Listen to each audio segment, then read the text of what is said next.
The seven Spirit of God, Father Scopus,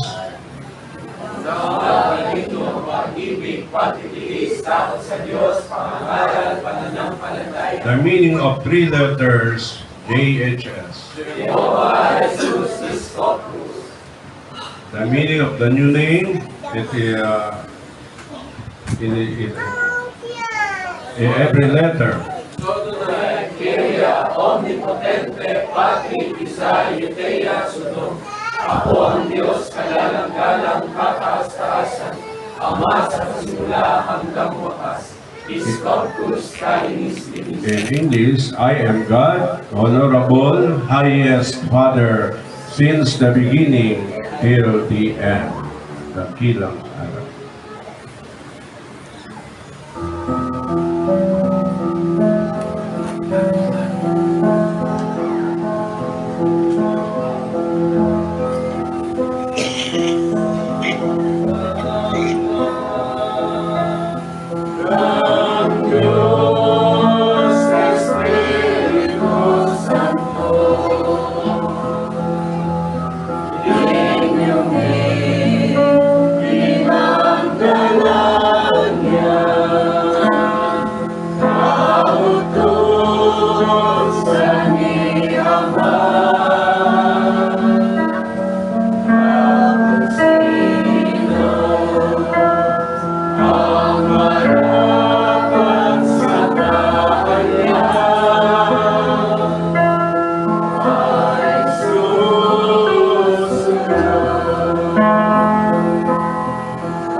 Upang aking ibigay ang tunay na liwan para sa lahat ng aking mga anak na sa akin ay kumikilala, dumadakila at sumasamba ng buong tatag mula sa inyong mga puso. Ang kalinisan ay manatili upang ako ay mag-hari sa inyo.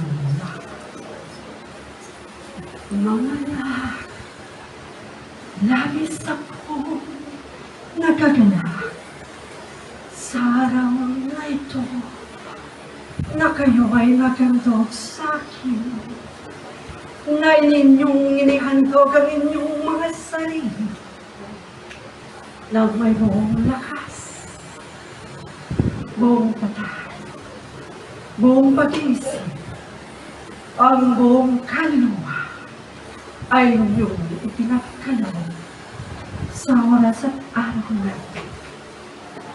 At bilang biyaya at pagpapala, ipinagkakaloob ko sa inyo ang aking lakas at kapangyarihan. Nakantinyo ang buhay na aking kaloob. Dito pa lang sa lupa ay mapasahin na aking mananap. Ang aking espiritu ay ibubuhos ko sa inyo. ipinadarama ko ang aking pag-ibig. Pag-ibig para sa lahat ng tao. Sino nga ba ang aking mga anak na tatawagin kong tunay at ganap na siyang susunod at makatutupad sa lahat pong mga batas na ipinagkaloob sa inyo na maging karapat dapat kayong tumanggap ng aking dalang gantimpala. Buhay na walang hanggan, ang inyong katalamang laman ay magtatagal nang wala ng kamatayan. Mga anak, maraming salamat. Ito ang araw ng pasasalamat sa inyong paninindigan, sa inyong pananampalataya sa akin. Sa aking pagkadiyos ay binubuhos ko ang lahat ng bagay para sa inyo. Ipinagkakaloob ko pang lahat na para sa aking mga anak ay inyong makakit ang tunay na pagtatagumpay. Sapagkat sino mang nananatili sa akin, naninintikang sumasamba at tumatakila, ay hindi mabibigo.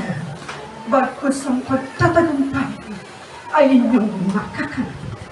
Kaya't maging matatag ang bawat isa. Lilipas man ng taong ito, darating ng bagong taon, bagong pag-asa, bagong buhay, mga anak. Isang magandang pagpapala para sa lahat. Ang lahat ng inyong karamdaman ay aking bibigyan ng lunas. Ngunit sa pamamagitan ng inyong pagtitiwala sa akin, pagtitiwala sa aking pagkadiyos, sa pamamagitan ng inyong pananampalataya, ay tatanggapin niyo ang aking biyaya at pagpapala. Mga anak, hanggang dito lamang ang aking salita. Huwag ninyong kalilimutan. Ako ang inyong ama. Kataas-taasan, kagalang-galang, sa pasimula hanggang wakas ay kasama ninyo at hindi ko kayo kailanman iiwan. Maraming salamat. Papa.